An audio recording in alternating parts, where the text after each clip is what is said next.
You're a Broadway singer. I have to ask you this. Can you please for us sing It's Time to Recast and Rise? The stage is yours. The stage is mine. It's time to recast and rise. It's perfect. Thank you so much. Welcome to Recast and Rise, the podcast for performers and creatives ready to explore what's next. You'll hear inspiring stories of artists who reinvented themselves and found new careers after the stage. Let's recast and rise. Maria, I am so excited to have you on the podcast today. You were a Broadway singer, and now you are the #1 podcast host in the houseplant world. This is incredible. What a remarkable journey. Thank you for being here. Thank you. Thank you for having me. I always giggle at my intro because I'm like, is that my life? This is so crazy. And before you share about all your life as a performer and the business that you have, we want to hear about it. By the way, the podcast is named Growing Joy with Maria, and we'll hear all about it, so stick around. But you wrote a book, so can you show us? Growing Joy, the Plant Lover's Guide to Cultivating Happiness. Beautiful. What can we expect to find in this book? Yeah, so it's actually a self-help book about how to live a happier life by connecting with nature. And it has over 60 practices for connecting with nature, with houseplants, with your garden, with your trees on your block, all in service of helping you connect with yourself and connect with nature in this time of life where we're all so screen addicted. It's really helping you disconnect from your screens and reconnect with yourself. I want to hear all about your career transition. But first, tell us more about you as a performer and what you did. Yeah, so I spent my first decade of my professional career from, 20 years old to 31 years old as a musical theater performer. So I went to school for opera. I was born singing and I'm the first child. I'm an Aries. I love the spotlight. I always knew I wanted to be on Broadway when I grew up. I went and got my degree in opera. I came back to New York City and immediately started auditioning. And I was super fortunate that for the first decade of my life, I got to perform in all of the musicals that we know and love. Like my first 3 jobs out of school were West Side Story in different varieties, different shows. I did Cats on Broadway. I did the national tour of Sound of Music and Evita and Man of La Mancha. I got to do all the really good old school musical theater shows because I sing the high notes. Very good. Incredible. Tell us a little bit about when you felt it was time for you to transition. Yeah, ironically, it came to me when I was fulfilling my dream of being on Broadway. So, I waited 10 years to book a Broadway show, and it was a crazy time in my life. It was also when I moved in with my boyfriend. So I feel like it was a career milestone. It was a personal milestone. And I used to be an epic plant killer. So I had wanted to have houseplants before, but I would always bring them home and kill them almost immediately. I only used to have cut flowers, but when I moved in with my boyfriend, I wanted to nest. And to me, nesting meant putting plants in my home. So I kind of Googled my way into figuring out how to have a couple of plants thrive. And I like to say that I came for the aesthetic. I came because I wanted my home to look beautiful, but I stayed for the wellness because plants ended up being the most amazing wellness tool. I was like an over-scheduled, anxious New York City. I was living in 500 square feet. I was running from one audition to the next, one side hustle to the next. I had this very overstimulating life. And plants really helped ground me back into myself and back to nature. And so when I was in Cats on Broadway at the time, I knew that my contract was ending because, as performers, you work on a contract for so long and then it's over and you're unemployed again. And I always get kind of depressed. So I thought, okay, well, I love podcasts. I was listening to podcasts all the time when I was commuting on the subway, but I couldn't find a podcast about houseplants. I kept searching for one and I could find episodes on gardening podcasts about houseplants, but there were no podcasts about houseplants. So I remember being backstage one day being like, would it be crazy if I made a podcast about houseplant care? Would that be crazy? And kind of workshopped the name with my cat's coworkers backstage in one of the dressing rooms. And then after my contract ended, I decided to figure out how to create and launch a podcast. So it's very interesting that this dream realized kind of opened the door for this new dream to manifest. Fascinating. And I wanted to know if loving plants and your passion around plants started as a passion, or you knew that you wanted this to potentially be your next career. No, no, no, no, no. It was a total passion. It was total. It was literally, I literally just thought I was going to make my plants pretty. I was going to make my home pretty. It was like decor, you know? I was really just trying to make a cozy home for me and my husband. And also, we cook a lot. And we had this tiny balcony in our New York City apartment. It was like 7 square feet. And I was like, well, maybe I can grow some chives and basil. So we can cut the chives and put them in our scrambled eggs in the morning, and we could use the basil for pesto. It was truly just a nesting thing. And it was only after I had this emotional response to plants that I was like, every millennial living in a city needs to experience this. Every single person needs to have a plant thriving in their home, not for the aesthetics, but for the emotional regulation and grounding that it brings. And that's when, but even when I launched the podcast, I thought I was going to do 10 episodes of the podcast as a passion project and then book another Broadway show. Like, I didn't think this would be what I did full time. Maybe it would be a side hustle that like brought in extra income when I was unemployed in between shows, but I never thought this would be my full-time job. It was really just following a passion. It was like this intuitive whisper that just kept being like, do a podcast, start an Instagram account, do this, do plants. Like, it was really cool. So, Maria, you mentioned that you were potentially thinking of doing 10 podcasts and then that's it. I'm going to go back into a show. And then next thing you know, you build a business. How did that happen? I don't know. What, I like, don't know. yeah, Yeah, so great question. So I'm still piecing that together 8 years later. It was interesting. I really feel like the beginning of Growing Joy, by the way, we used to be called Bloom and Grow Radio because I named the podcast after Bloom and Grow Forever, Edelweiss from Sound of Music, the line from the song. I really do feel I'm a very spiritual person, and I felt like the universe really had my back at this time in my life. The doors were opening towards plants and they kept closing towards performing. So I thought I would book another Broadway show immediately after my first one. It took another year to book a show.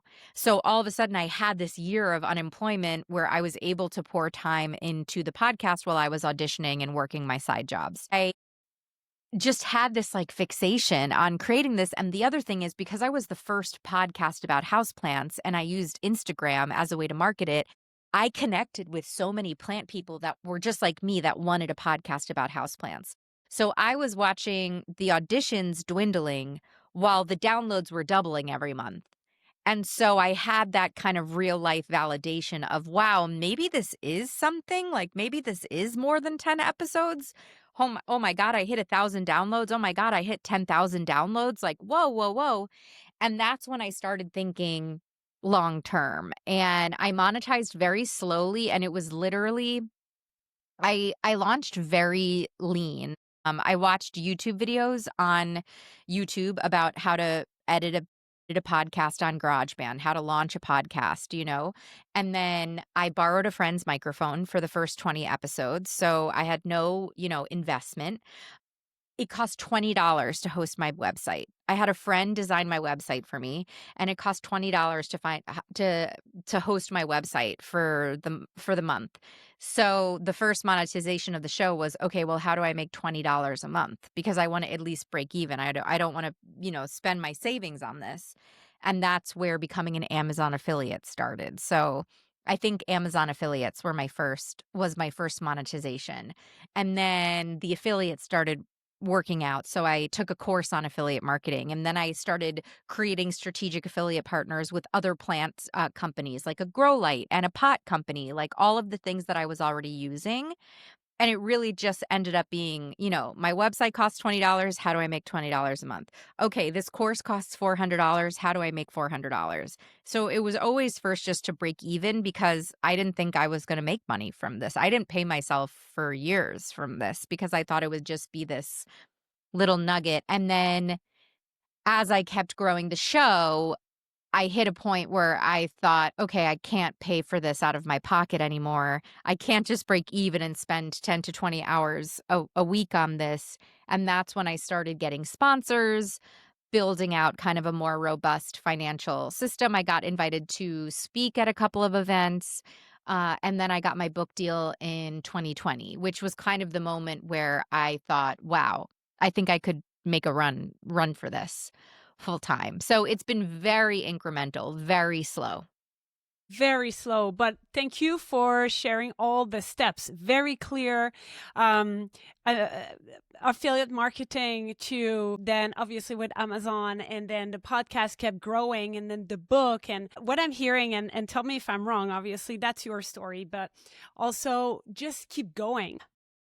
I think if you really want to do something, you can figure it out. I had no idea how to start a podcast. And back in the day when I started a podcast 8 years ago, there wasn't every other influencer having a how to start a podcast course. Like I literally Googled my way, YouTube videoed my way into launching.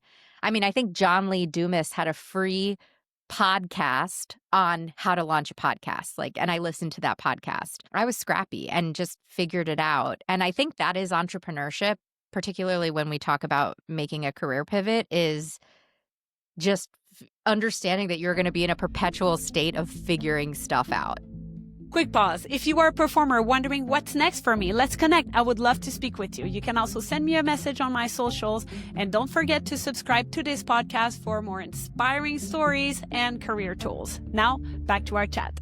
Did you have any fear throughout that transition from being a performer to one day, okay, I'm taking the leap, that's it? I think I never chose the leap. The leap was forced on me in the pandemic. I don't know if I would have ever been brave enough to fully turn my back to Broadway. I'm really thankful I did. I feel much more fulfilled in this chapter of my life.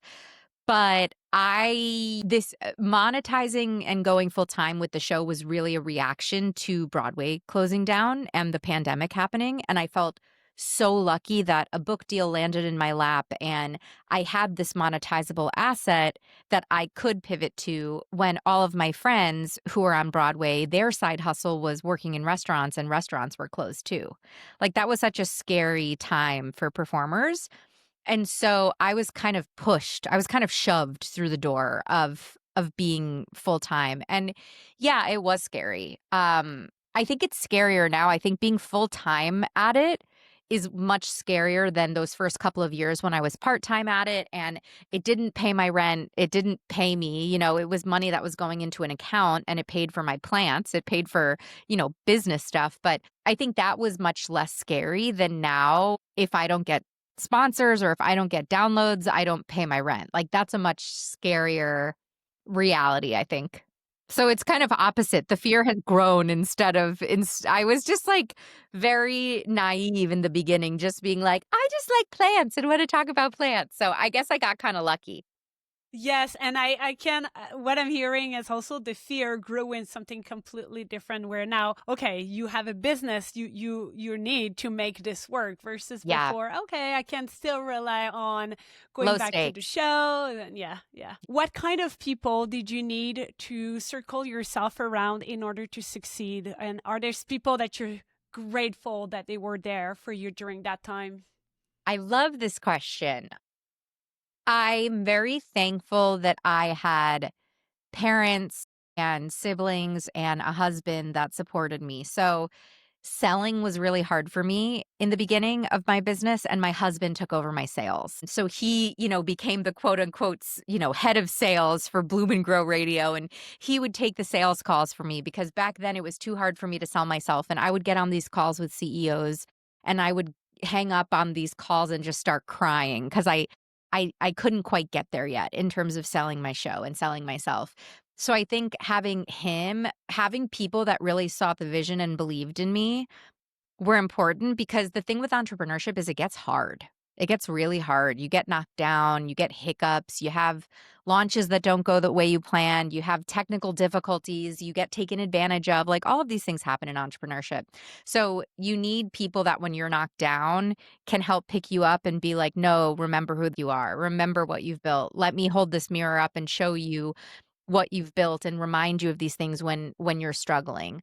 Um, Therapist was really important. I'm really thankful for my therapist also having like a non-bias space that I can kind of process my anxiety with around the business and also kind of fear set with. And then also mentors. So my dad gave me this really good piece of advice a couple of many years ago when I was in real estate, one of my many side hustles when I was a performer. I was a real estate agent and I was new to real estate. I had just gotten my real estate license and I was flailing. I hadn't made a deal yet. And he said, listen, you got to go find the three best agents at your agency and befriend them and figure out how they run their businesses and follow them and study them and then replicate it. This isn't making a new wheel. Like you got to just figure out the high performers and befriend them and figure out how you can add value to them and ideally learn from them.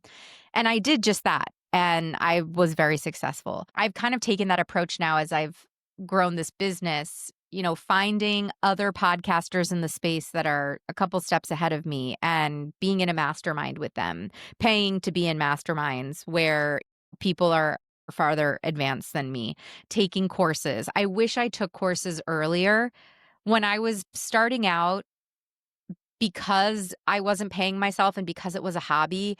I did have this like, I'm scrappy. I don't need to pay for things. Like, I'm just going to do it.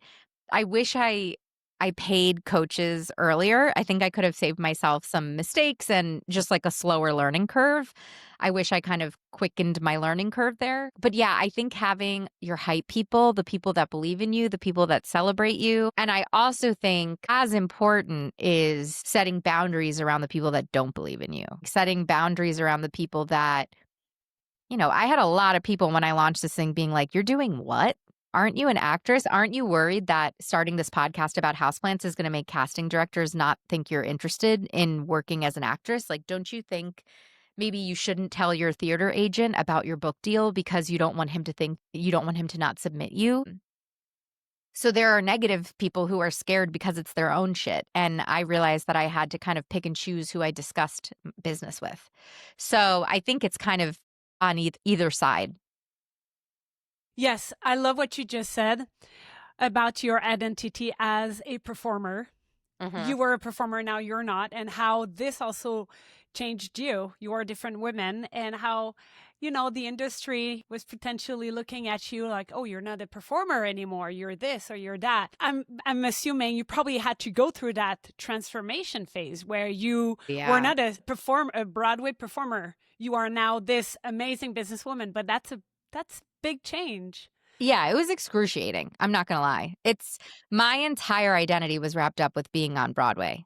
I never thought I would get married. I never thought I would have kids. Like I only thought I would perform.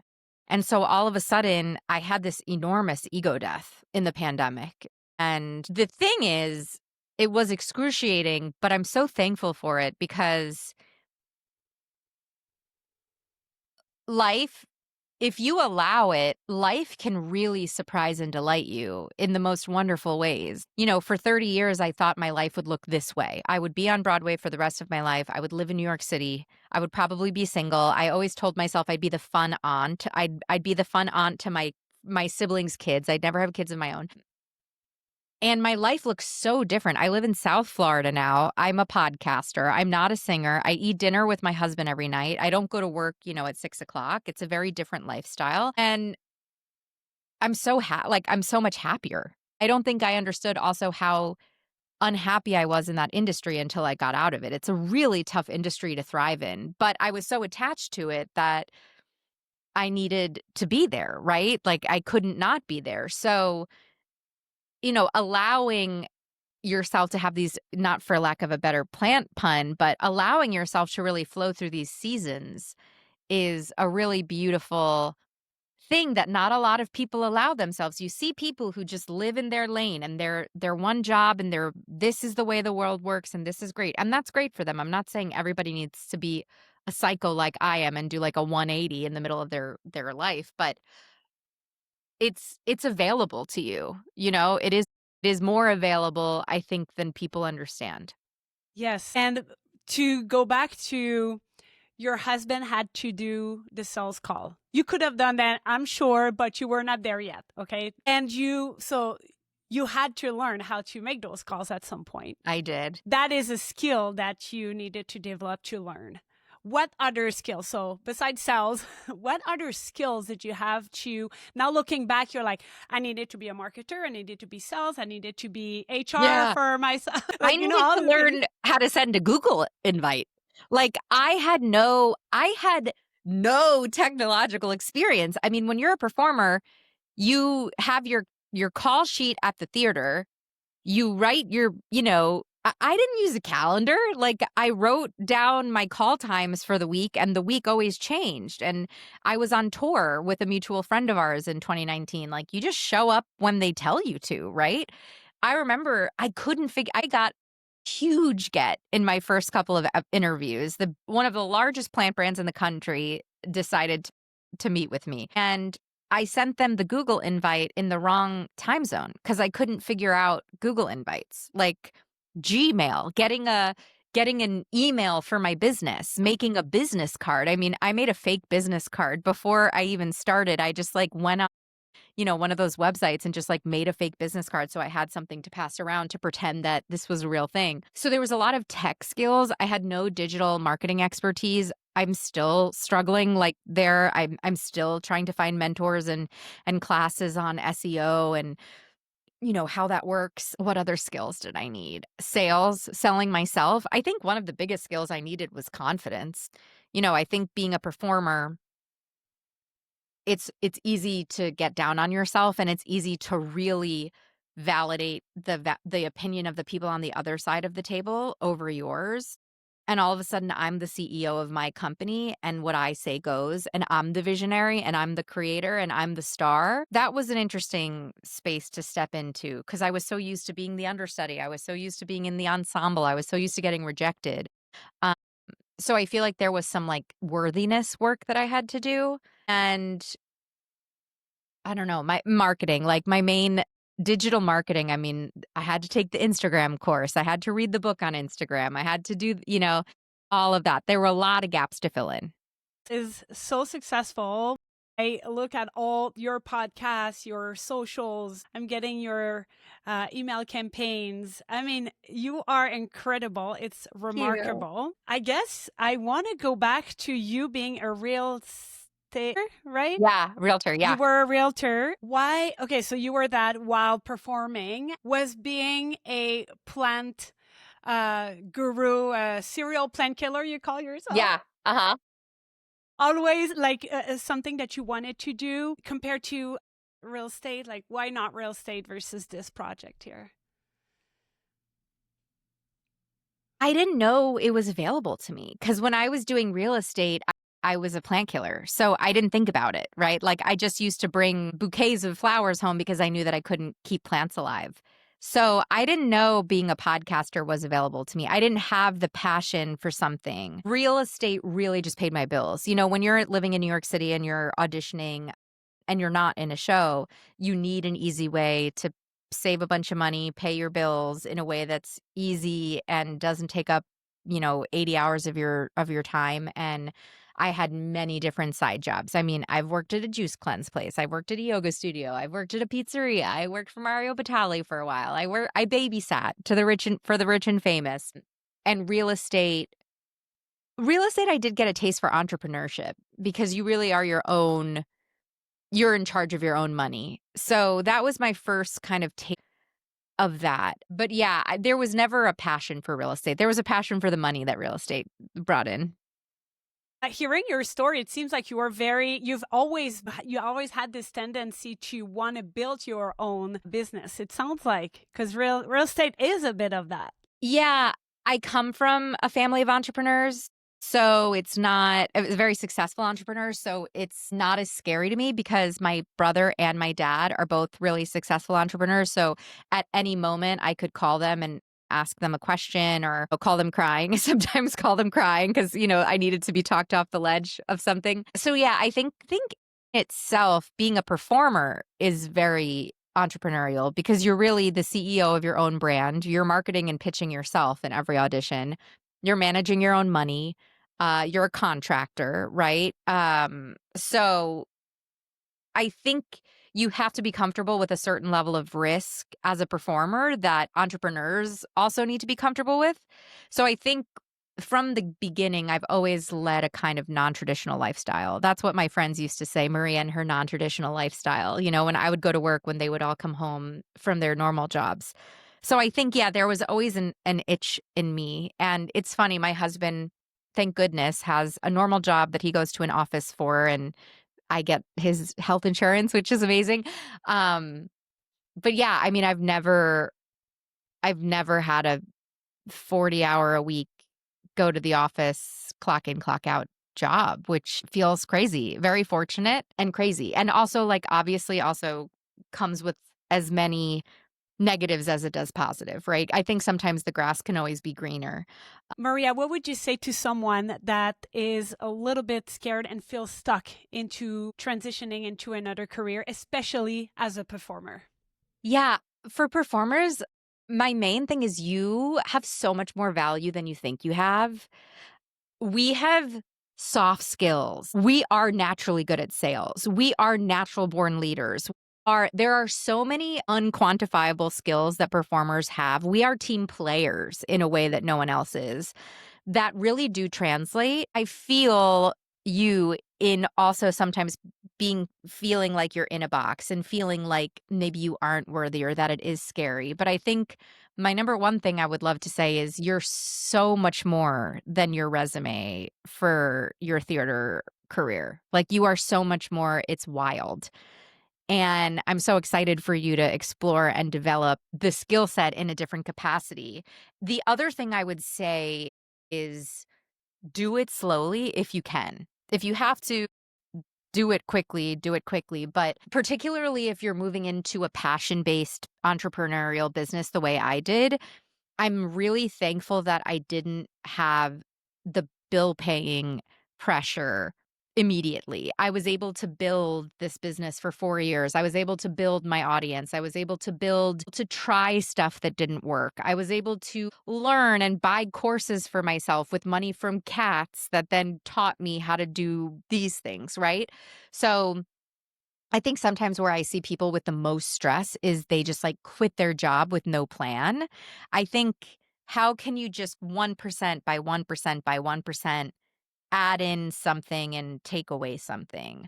Um and and yeah, I think, but I really do feel like performers have such a varied skill set. And now, in my mid 30s, a lot of us have transitioned out of performing. Not that many people hang in there this long.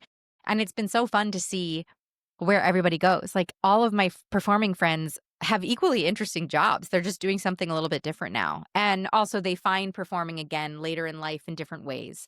So I also think the door doesn't have to close, You can always leave the door open. I think a mistake that I made, which was really a trauma response, was, you know, in the pandemic after my show that I was in got canceled, I didn't sing for like 3 years. I just, like, that part of my heart just turned off. Like, it went completely dormant, and I had to like disassociate. I noticed I stopped talking to my friends from the theater industry because I just like had to pretend I kind of wasn't to find my personality outside of theater.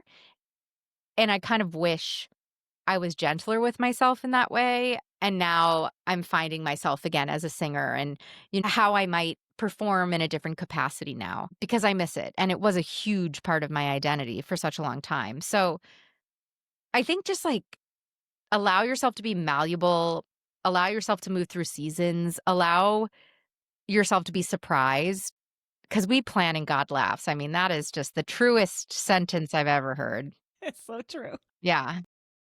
You give me chills. Thank you so much for sharing all of this. It's incredible. Maria, what is next for you?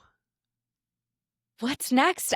I I'm like, I want to do a little less. Hopefully motherhood is next for me. So I'm in the process of evaluating what does being an entrepreneur and being a mother look like, and ideally having some runway to kind of build out my business in a more passive revenue generating way so that when I enter my motherhood era, I can provide balance because I work a lot right now. So trying to figure that out. So I think the next, for me, well, I would love a TV show. Having said that, I would love a TV show. I have a beautiful idea for a TV show that I would love to see realized. If anybody is listening, let me know. I have the treatment ready. I feel like I jumped from one identity as a performer into another identity as a plant lady. And I'm curious to what the identity is of Maria as the full pie, the performer, the wife, the mother, the friend, the, entrepreneur, like all of it, and having a little bit more balance in my life. I really hope that this will happen for you. Thank you. I really do. Is there anything else that you would like to add, to someone that would like to transition or is just inspired by your path? I think 2 plant-based metaphors that I'd love to share. Number 1, when you prune a plant, so when you cut a plant back, it triggers the burst of a hormone called auxin up and down the stem that increases lateral growth. So with like a basil plant, you have to prune it back in order for the plant to grow bushier and more robust. I love this metaphor for life. When you prune, you have to take something away in order to grow really robustly the way you want. So as we're making this career transition, yes, you're pruning away, but you're allowing space for something else to come through. And in my book, which I would love for everyone to buy, it's called Growing Joy, The Plant Lover's Guide to Cultivating Happiness. There's a page that literally it's just this mantra: after pruning comes new growth, after pruning comes new growth, after pruning comes new growth. Because in the pandemic, when I lost my performing job and was transitioning into being a full-time plant lady, that after pruning comes new growth was an enormous mantra for me, that it was just like running in the back of my head every day. Do you know this, that I do have a plant over here? It's your pothos over there. It's gorgeous. It's very happy. Thank you. Yeah. I was a little bit nervous having you on the podcast with this little plant, but I'm doing really well. It looks beautiful. It looks very happy. Congratulations.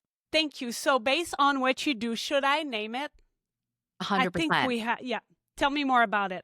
I think, well, there's 2 different things you could do. You could name it a different name that makes you giggle when you name it, so when you say whatever, like it's going to make you giggle and bring you joy. Or my favorite practice is naming a plant after yourself. So you name it Eve and you say things like, Eve, you're growing so beautifully. You're doing so well. I love you so much, Eve. And it's like you're giving yourself affirmations. And don't we need that? All of us. We all need that. Can you tell us where we can find you? Yeah. So I'm Growing Joy with Maria. .com across all socials. Come hang out with me on Instagram and TikTok. But since you're listening to this podcast, once you're done, you should head over to my podcast, which is Growing Joy with Plants. We have 300 episodes on every aspect of plant care you could ever want. But more importantly, for your audience, what I think you guys might like is we have a lot of nature-based wellness episodes with, metaphors like the one I just shared, restorative practices with nature. So as you're going through this transition, let me support you and your nervous system with some nature-based practices that will help you keep growing. Thank you, Maria. We'll be sure to check this out. That's amazing. Thank you for listening. If today's story made a difference, share it with a fellow artist and creative friend. Be sure to subscribe to this podcast and follow me on my socials for tips and tricks to navigate your career change. Until next time, I will see you in the next episode.